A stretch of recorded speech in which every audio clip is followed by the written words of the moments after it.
এই ট্যাঙ্কে হইতেছে আমার ব্লু ডায়মন্ড গাপ্পি আছে, জাস্ট এর টেলটা দেখেন কত বড়, দেখছেন? এই হইতেছে আমার হাউসের সেটআপ।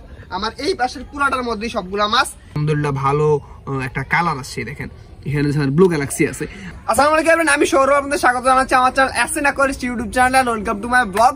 আজকে আমি আমার এই পাশের সেটআপটা দেখানোর চেষ্টা করবো যে এই পাশের সেটআপটা আমি কিভাবে সাজাইছি, এই পাশের সেটআপে কি কি মাছ আছে এবং আনুষঙ্গিক বিষয়গুলো যতগুলো বিষয় আছে আজকের ভিডিওতে আমি এই পাশটাকে আমি রিপ্রেজেন্ট করার চেষ্টা করবো। আজকের ভিডিওতে এই পাশটার খুঁটিনাটি সম্পূর্ণ বিষয়গুলো আপনাদের মাঝে তুলে ধরার চেষ্টা করবো। So let's go. তো আমি মাছটা একটু পরে দেখাই। এই মাছটা দেখানোর আগে আমি আমার এই পাশটা একটু দেখাই, আমি পাশটাকে কিভাবে সাজাইছি যদি আপনাদেরকে একটু দেখাই, একটু ক্লোজে। এই দেখেন একটু ওই জায়গা দাঁড়া। এই হচ্ছে আমার হাউসের সেটআপ। আমার এই পাশের পুরাটার মধ্যেই সবগুলা মাছ। এই পাশে হচ্ছে ককশিটের সেটআপ এবং এই পাশটা হচ্ছে আমার সিমেন্টের সেটআপ। যদিও সিমেন্টের সেটআপটা আমি কিছুদিন আগেই করছি, সেটার ভিডিও অলরেডি আপনারা দেখতে পাচ্ছেন যে কিভাবে করছি, কতটা খরচ হয়েছে, এভরিথিং সবকিছু আপনাদেরকে আমি ছোট ভাবে আমি আপনাদেরকে দেখাইছি। এখনকার বিষয় হচ্ছে আমার এই পাশের বিষয়, এই পাশের মধ্যে কি কি আছে যদি আমি আপনাদেরকে একটু দেখাই। আমার প্রথমত এই হাউসের মধ্যে আছে ব্লু ডায়মন্ড গাপ্পি। আমি যদি একটু দেখাই, এটা হচ্ছে ছোট্ট একটা ব্যাচ, নিউ অ্যাডাল্ট একটা ব্যাচ। ক্লোজ থেকে একটু দেখা, এটা হচ্ছে আমার নিউ অ্যাডাল্ট একটা ব্যাচ। এখানে হচ্ছে ব্লু ডায়মন্ড ছিল, এই দেখেন এখানে হচ্ছে ব্লু ডায়মন্ড গাপ্পির একটা ব্যাচ। এখানে মোটামুটি আলহামদুলিল্লাহ কত 40 পিস, 40 কি 50-60 পিসের মতন ব্লু ডায়মন্ড গাপ্পি আছে। আর হর্নেটের কালার তো দেখাইলে আমি, আরো হর্নেটের অনেক কালার আছে, অনেক ভালো ভালো কালার আছে, অনেক ভালো কালার আছে, সেটা আমি আপনাদেরকে আস্তে আস্তে দেখাবো।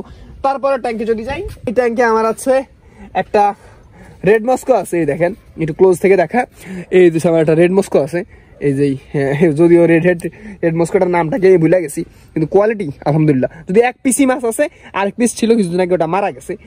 তারপরে এটার মধ্যে হচ্ছে আমার কিছু ক্যালিকো মলি আছে। আমি যদি একটু দেখাই, ক্যালিকো কিছু মলি আছে। যদিও ক্যালিকো মলি 3 পিস মলি ছিল, ওই মলিগুলা সাথে খেয়ে ফেলছে, আর 1 পিস মলি আছে। এটা একটু দেখাই, এটা নর্মাল, এটা মুলটেল না ক্যালিকো মলি, এটা মুলটেল না, এটা হচ্ছে নর্মাল একটা ক্যালিকো মলি। কিন্তু কোয়ালিটিটা দেখেন, এটা নর্মাল ক্যালিকো মলি। এই দেখেন এটা হচ্ছে নর্মাল ক্যালিকো মলি, মাশাআল্লাহ quality up to the mark. কিন্তু এটার মধ্যে আমার 3 পিস ক্যালিকো মলি ছিল, ওই মাছগুলো অলরেডি খেয়ে ফেলতো সাপে। আর 1 পিস মলি অবশিষ্ট ছিল, কিন্তু ওই মাছটা খুঁজে পাইতেছি না, মেবি ওইটাকেও সাপে খেয়ে ফেলছে বা মাছ নাই খেয়ে ফেলছে। যাই হোক, ওই মাছটা আর নাই। এখন ক্যালিকো মলি অল্প কিছু মলি আছে। এই মলিটা হচ্ছে ক্যালিকো মলি, কিন্তু বেলুনটা না, এটা হচ্ছে কথা। তারপর ট্যাঙ্কে যদি আসি, তারপর ট্যাঙ্কে আমার কিছু বাচ্চা কাচ্চা আছে। এই ট্যাঙ্কের মধ্যে দেখাতে পারবো না, এই ট্যাঙ্কে সবগুলো বাচ্চা কাচ্চা আছে। এই দেখেন এই একটা অল্প কিছু বাচ্চা কাচ্চা রাখছি আমি। এই পাশের সেটআপটা মূলত আমি বাচ্চা কাচ্চার জন্যই রাখি। তারপর ট্যাঙ্কে যদি যাই, এই ট্যাঙ্কে হইতেছে আমার রোস্টেল গাপ্পি আছে। যদিও রোস্টেল গাপ্পিটাকে আপনাদেরকে মাঝে কখনই আমি এত ভালোভাবে রিপ্রেজেন্ট করি না বা দেখাই নেই। রোস্টেল গাপ্পিটা যদিও এখন এটার কালারটা এখনো পুরো ফ্যাকাশে হয়ে গেছে। এই জায়গায় কিছু মাছ এগুলোর কালারটা আসছে ভালো। সবগুলো মাছের তো কোয়ালিটি বা কালার একই রকম আসে না, কিন্তু যতটুকু আসে একটু দেখানোর চেষ্টা করি। এই একটা মাছ দেখেন, এইটা হইতেছে আমার রোস্টেল গাপ্পি। কালারটা দেখেন মাশাআল্লাহ, রোস্টেলের কালার। যদিও এটা কালার এখন আরো অনেক আসবে। রোস্টেলের গাপ্পির কালারটা আসলে অনেকটাই সুন্দর লাগে যখন দেখি, আসলে রোস্টেলের কালারটা খুব ভালো লাগে। তো এই হইতেছে আমার রোস্টেল গাপ্পি। তো আমার কাছে যতগুলো মাছের জাত আছে, যতগুলো মাছের স্ট্রিন আছে, সবগুলা জাতের মাছকে আমি সাধারণত চেষ্টা করি, সবসময় পেরে উঠি না, চেষ্টা করি 2টা হাউসে রাখার জন্য। 2টা হাউসে রাখার সুবিধাটা কি, গাপ্পি হচ্ছে হুট হাট মারা যাবে। আপনি দেখবেন যে রাতে খাবার দিয়ে গেছেন বা সকালে খাবার দিয়েছেন, মাছগুলো সম্পূর্ণ সুস্থ, বৃষ্টি আইসে দেখবেন যে পুরা ট্যাঙ্ক সব খালি। তারপরে আপনি মাছ রাতে রেখে গেছেন, দেখবেন যে সকালে সবগুলো মাছ মারা গেছে, কোনো কারণ নেই।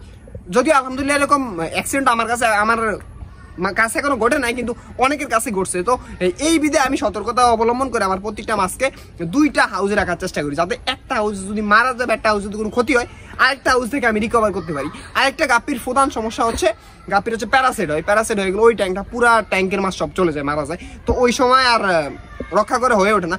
সেই কারণে আমার নিজের মাছ থেকে আবার পরবর্তী ওই যাত্রা দাঁড়া করানোর জন্য আমি সবসময় চেষ্টা করি প্রত্যেকটা মাছের 2টা ট্যাঙ্কে রাখার জন্য, মানে 2টা করে সেপারেট হাউস রাখার জন্য। এটা হচ্ছে কথা। আমি তারপরে ট্যাঙ্কে যদি যাই, এই ট্যাঙ্কের মধ্যে আমার মূলত কোনো মাছ নেই। এই ট্যাঙ্কের মধ্যে আমি জাস্ট আমার ডেন্সাগুলা করতেছি। আমি যদি একটু দেখাই, এই ডেন্সার একটু দেখাই, দেখেন এটা হচ্ছে আমার ডেন্সা। এটা হচ্ছে মোটা ডেন্সার, কিন্তু নর্মাল ডেন্সা না, এটা কিন্তু নর্মাল ডেন্সার, এটা হচ্ছে মোটা ডেন্সার। দেখেন মাশাআল্লাহ কি বড়, কি মোটা। আপনাদেরকে যদি একটু ভালোভাবে দেখাই, দেখেন কি মোটা, কত মোটা ডেন্সারটা। হ্যাঁ, এই যে এইবার হয়তো আশা করি বুঝা যেতেছে, দেখেন কত মোটা ডেন্সার, কি বড়। তো এই ট্যাঙ্কে আমার সাধারণত আমি চেষ্টা করি যে আমার ডেন্সা গুলা করার জন্য। এই ট্যাঙ্কে আমি সবগুলো আমার ডেন্সা করতেছি। তারপর ট্যাঙ্কে যদি যাই, এই ট্যাঙ্কে আমার ফ্রাই আছে। এখানে যদি আমার ব্ল্যাক মাস্কর অনেক ফ্রাই আছে, এই টিপ দিতে এই ট্যাঙ্কে যদি দেখে আমার এই ট্যাঙ্কে সবগুলো হচ্ছে ব্ল্যাক মস্কোর ফ্রাই আছে। এই যে আমার ব্ল্যাক মস্কোর ফ্রাই, এখানে আমার ব্ল্যাক মস্কোর ফ্রাই আছে। এইগুলো সবগুলো আমার ব্ল্যাক মস্কোর ফ্রাই বিকাশ হয়ে গেছে। এই ট্যাঙ্কের মধ্যে আপাতত কিছু নাই। তো গেল আমার ককশিট সেটআপটা। এবার ককশিট সেটআপটা আপনাদের দেখালাম। এখন আমি আমার মেইন যেই ট্যাঙ্কটা, যেটা হচ্ছে আমার অনেক আগ্রহের একটা ট্যাঙ্ক, এবং হচ্ছে যে ট্যাঙ্কগুলো করতে পেরে আমার অনেক ভালো লাগছে, এবং হচ্ছে ট্যাঙ্কগুলো গাপ্পি মলি প্লাটির জন্য এই টাইপের ট্যাঙ্কগুলো একটু দেখা। এই টাইপের ট্যাঙ্কগুলো আসলেই বেস্ট, বা এইরকম টাইপের ট্যাঙ্ক আপনারা সবসময় হচ্ছে গাপ্পি মলি প্লাটির জন্য করতে পারেন। এটা হচ্ছে হাইট গাপ্পি মলি প্লাটির জন্য 1 ফিট কি 1.5 ফিট ফানি এনাফ। তো এটাতে মেবি 13-14 ইঞ্চি পানি অলওয়েজ থাকে। তো এটা হচ্ছে কথা। এখন আমি এই পাশ থেকে আমি আপনাদেরকে মাছগুলো দেখাইতে যাই আমার এই পাশে কি কি মাছ আছে। যদি এই মাছগুলো না উঠে আমি আপনাদেরকে ধরে দেখাই। এই ট্যাঙ্কে হচ্ছে আমার ব্লু ডায়মন্ড গাপ্পি আছে। আমি যদি একটু দেখাই, এই ট্যাঙ্কে হচ্ছে আমার ব্লু ডায়মন্ড গাপ্পি আছে। জাস্ট এর টেলটা দেখেন কত বড়, দেখছেন? এই জাস্ট টেলটা দেখেন, এর টেলটা দেখেন কত বড়, মাশাআল্লাহ। এটা হচ্ছে আমার ব্লু ডায়মন্ড গাপ্পি। কোয়ালিটি আসলে আপ টু দা মার্ক, এখানে বেশি পরিমাণে নেই, অল্প কিছুই আছে। এই হচ্ছে ব্লু ডায়মন্ড গাপ্পি, এখানে অল্প কিছু আছে। আমি একটু যদি দেখাই এই পাশে, এই যে সূর্য আলোর কারণে দেখানো যায় না, এখানে অল্প কিছুই ব্লু ডায়মন্ড গাপ্পি আছে। তারপর আমি যদি আপনাদের একটা ফিমেল ধরে দেখাই, ধরতে পারবো কিনা জানি না। এই হচ্ছে একটা ফিমেল, এটা হচ্ছে ব্লু ডায়মন্ডের একটা ফিমেল, দেখেন। তারপর ট্যাঙ্কে যদি যাই, তারপর ট্যাঙ্কে আমার ব্লু গ্যালাক্সি গাপ্পিগুলো আছে। একটু কাছ থেকে দেখা, আমি একটা মেল আপনাদেরকে যদি একটু ধরে দেখাই, এখানে ব্লু গ্যালাক্সির আছে। এই দেখেন, এই একটা আমি একটু মেল আপনাদেরকে ধরে দেখাই। এটা হচ্ছে আমার ব্লু গ্যালাক্সি। মাশাআল্লাহ, কোয়ালিটি আসলেই খুবই ভালো। অন্য জায়গায় যখন অন্য হাউসে ছিল একটু কোয়ালিটি একটু ড্যামেজ ছিল, কিন্তু যখন এই হাউসে না দিছি, বড় হাউসে বড় স্পেস পাইছে, ভালো খাবার দিছি, আলহামদুলিল্লাহ ভালো একটা কালার আসছে। দেখেন এখানে ব্লু গ্যালাক্সি আছে। আর এটার মধ্যে আলহামদুলিল্লাহ প্রচুর পরিমাণে ফ্রাই দিছে, আমি যদিও লক্ষ্য করলাম। এর আগের ট্যাঙ্কে কিন্তু ফ্রাই নেই, কিন্তু এই দেখেন এই একটা ফ্রাই। তারপর কিন্তু এই ট্যাঙ্কে কিন্তু প্রচুর পরিমাণে ফ্রাই দিছে, এই দেখেন এটা কিন্তু প্রচুর পরিমাণে ফ্রাই দিছে। আর আমি যদি ট্যাঙ্কটা আপনাদেরকে একটু দেখাই, এই দিচ্ছে আমার ট্যাঙ্ক। মাশাআল্লাহ, হর্নেট গুলো যে জোস হয়ে গেছে। এই দেখেন হর্নেটের কালার গুলো দেখেন কি জোস, হর্নেটের কালার গুলো আসলে জোস হয়ে গেছে। কিন্তু এই যে সূর্য আলোর কারণে আমি আপনাদের পুরো ট্যাঙ্কটা ভালোভাবে দেখাতে পারতেছি না, কিন্তু সূর্যের আলোর কারণে দেখানো যাইতেছে, কিন্তু আসলে ট্যাঙ্কটা অনেক জোস।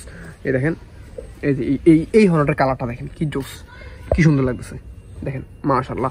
তো এইটাতে পুরো হর্নেট দিয়ে প্যাকড হয়ে গেছে। আর আরেকটা কথা বলি, গাপ্পি ব্রিডিং বক্স থেকে সবচেয়ে ভালো ফ্রাই সেভ করতে পারে হইতেছে এই হর্নেট। এই হর্নেট দিয়ে হইতেছে আপনি সবচেয়ে ভালো ফ্রাই সেভ করতে পারবেন।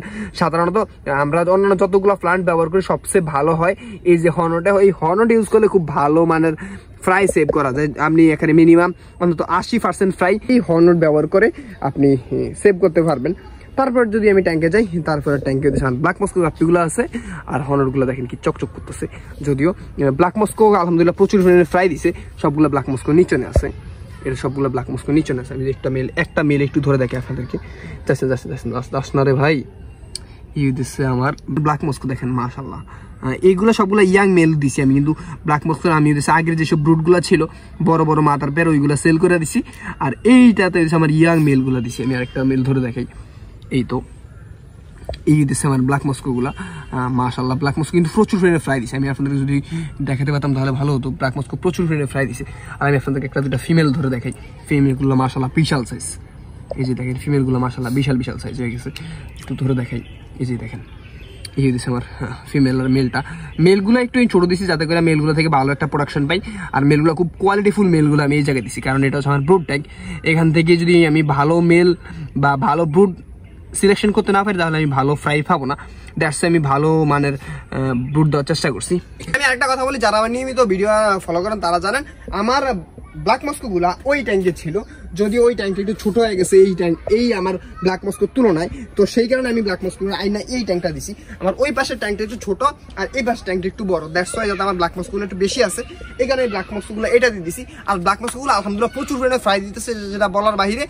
তো এই কারণে দিতেছে এটা আপাতত এই জায়গায় দিছি। আর হর্নেটের কথা কি বলবো রে ভাই, হর্নেট দিয়েছে, আমি সবসময় হর্নেটের প্রশংসা করি। কি কারণে আমি যদি একটু বলি, অনেকে আমরা বলে যে ভাই হর্নেট আপনার কাছে আসে দিকে হয়তো বা আপনি হর্নেটের বেশি প্রশংসা করেন। আসলে ভাই বিষয়টা এরকম না, হর্নেট কিন্তু খুব ভালো মানের ফ্রাই সেভ করতে পারে। হর্নেট খুবই ভালো মানের ফ্রাই সেভ করে, এবং অন্তত আপনি মিনিমাম 80% ফ্রাই আপনি হর্নেট থেকে সেভ করতে পারবেন। আমি আশা করি আমার মতামতের সাথে আপনারা যারা বড় বড় বিডা আছেন তারা অবশ্যই একমত হবেন। তো সেই কারণে আমি সবসময় হর্নেট সাজেস্ট করি, কিন্তু হর্নেট সব জায়গায় হতে চায় না। এইটা হচ্ছে এটা হর্নেটের একটা মেইন সমস্যা। তারপর ট্যাঙ্কে যদি যাই আমি একটু, এই ট্যাঙ্কে আপাতত দেখানোর কিছু নাই। এই ট্যাঙ্কে আমার ডামো মোজাইক আছে, অল্প কিছু ডামো মোজাইক আছে, যেগুলোর কোয়ালিটিটা একদম বাজে হয়েছিল। তো এই জায়গায় না আমি মোটামুটি এগুলোর কোয়ালিটি ফুল করার চেষ্টা করতেছি। এই তো এই জায়গায় না আমি একটু কোয়ালিটি ফুল করার চেষ্টা করতেছি। এগুলো আপাতত দেখানোর কিছু না, এগুলোর কোয়ালিটি এখন আপাতত বাজে। তো আমি আপনাদের মাঝে আমার পুরো মাছগুলোর সাথে পরিচয় করে দিচ্ছি, আমার এই কর্নারে কি কি মাছ আছে। এইবার আমি আমার গাছগুলোর সাথে পরিচয় করে দিই। প্রথমে দিয়ে এইদিকে আসেন। প্রথমত আমি এই পাশে সুন্দর বৃদ্ধি করার জন্য আমি এরকম একটা গাছ লাগিয়ে দিচ্ছি। দেখেন এই একটা গাছ, পাশাপাশি এই একটা গাছ, আমি যদি একটু দেখাই, এই একটা গাছ, এই দুইটা আমি গাছ লাগিয়ে দিছি। আশা করি বিষয়টা দেখতে অনেক সুন্দর লাগতেছে। এই পাশে একটা গাছ থাকে, এই পাশে একটা গাছ থাকে, দুইটা গাছ যদি থাকে তখন আশা করি বিষয়টা অনেক সুন্দর লাগতেছে। দেখেন মাশাআল্লাহ কি সুন্দর লাগতেছে। তার পরবর্তী আমি এই পাশটা সুন্দর করে একটা সেট আপ দেওয়ার চেষ্টা করছি, সুন্দর করে মনোরম পরিবেশ করার আমি চেষ্টা করছি। তো এই পাশের প্রত্যেকটা পাশে দিয়েছি আমি আমার কিছু না কিছু গাছ দিয়ে দিছি। একদম আমি যদি দেখাই আমার হাউসের একদম শুরু থেকে একদম এই পর্যন্ত পুরো সবটাতে আমি দিয়েছি কিছু না কিছু গাছ দিয়ে দিচ্ছি। এখন খুব সুন্দর লাগতেছে। দেখেন পুরা হাউসটাতে সব আমি গাছ দিয়ে একদম পুরা ভরা দিছি। পুরো হাউসটাতে আমি সব গাছ দিয়ে রাখছি। দেখেন হাউসের পাশে আমি পুরো একটা গাছ দিয়ে রাখছি, খুব সুন্দর লাগতেছে। এই দেখেন আমি গাছগুলো জাস্ট পরিচয় না করে আমি গাছগুলো একটু জাস্ট দেখাই আপনাদেরকে আস্তে আস্তে। দেখেন আমি যতটুকু সম্ভব পারি আমার ফার্মকে সুন্দর করার চেষ্টা করি। আশা করি আপনাদেরকে ভালো লাগতেছে বা এইটা হইতেছে কথা। এই দেখেন সবগুলা গাছ আমার যতটুকু পারছি আমি ফার্মটাকে আমার সুন্দর করার চেষ্টা করছি, মনোরম পরিবেশ করার চেষ্টা করছি। তবে আজকের মতো ভিডিও আমি আমার মাছ, গাছ এবং এই কর্নারটা আছে, এই কর্নারটার মাঝে আপনাদেরকে শেয়ার করলাম। তো আজকের মতো ভিডিওটি কেমন লাগছে অবশ্যই কমেন্ট বক্সে কমেন্ট করেন। সবার জন্য দোয়া করেন। ধন্যবাদ। আসসালামু আলাইকুম।